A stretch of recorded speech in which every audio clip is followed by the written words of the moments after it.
Hello and welcome to another video. This is the Haylou GT5 and they come with in-ear sensors, gaming mode for low latency, wireless charging for the case and more. But first let's have a look at what we get. The box looks pretty much the same as with other Haylou products, with a picture on the front and some specifications on the back. So let's open it and see what's inside.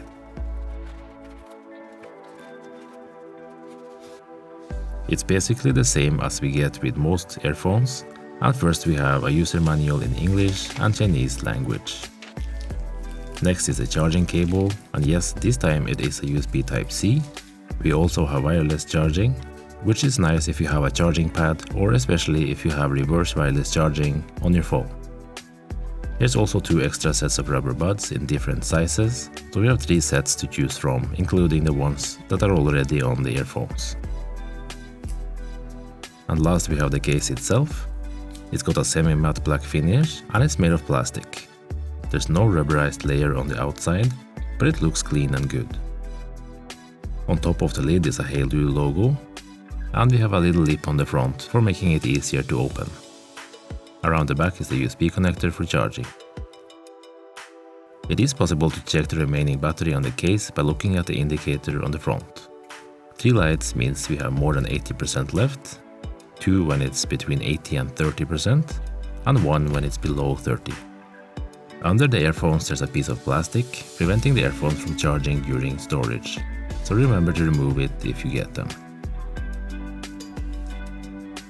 When the case is charging, the lights on the front will show the progress and switch off when it's full.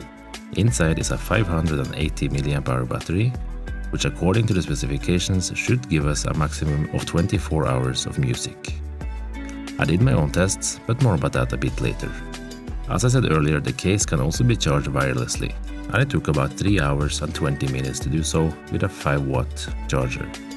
If you charge with a cable, it takes about 3 hours.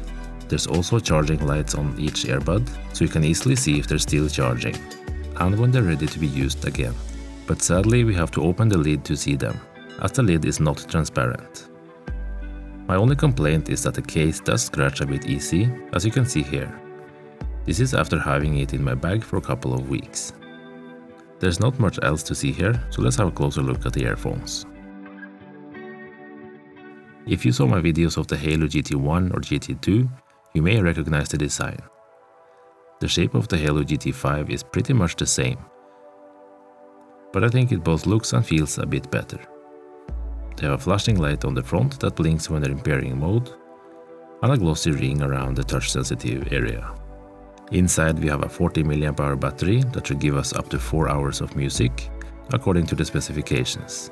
I did my usual tests, and I actually got a bit more at loud volume, usually about 4 hours and 15 minutes per charge.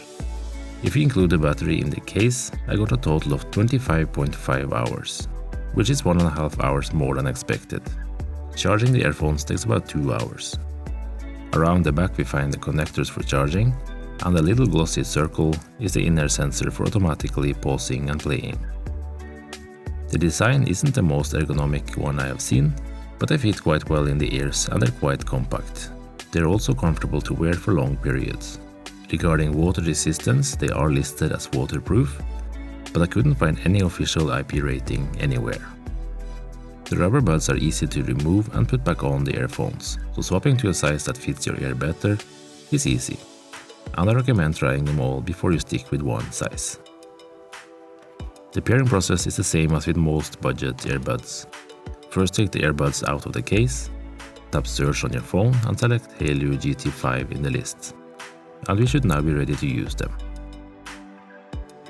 Some find it important that wireless earphones connect quickly when they're needed, so let's do a quick test and see how quick they really are.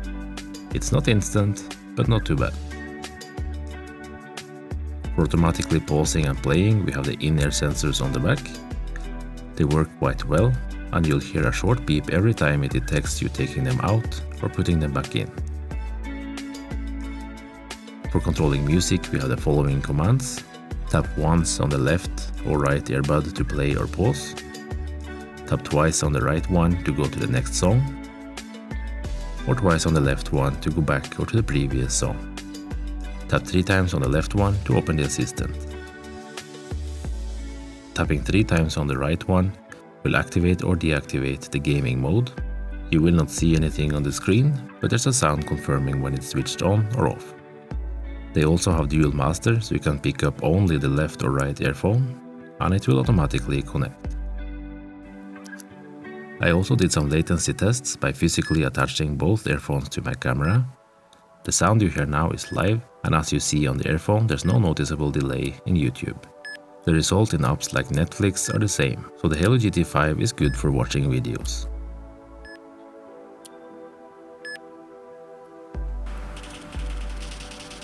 As I mentioned earlier, these earphones do have gaming mode, and to test it we play PUBG for a while.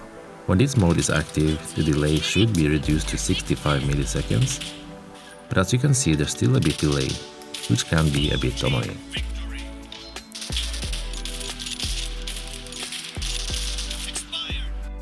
The built-in microphone does an okay job during calls, but it's not great as I do struggle a bit with background noise. Here's a couple samples so you can hear for yourself. This is what the Haylou GT5 sounds like in a relatively quiet area. So let's move to a more noisy area with some traffic noise and see how it performs. I'm now in the car near a road with some traffic, so you can hear what it sounds like with some traffic in the background. When it comes to comfort, the Haylou GT5 are quite light and compact, so they sit well in the ears without moving much.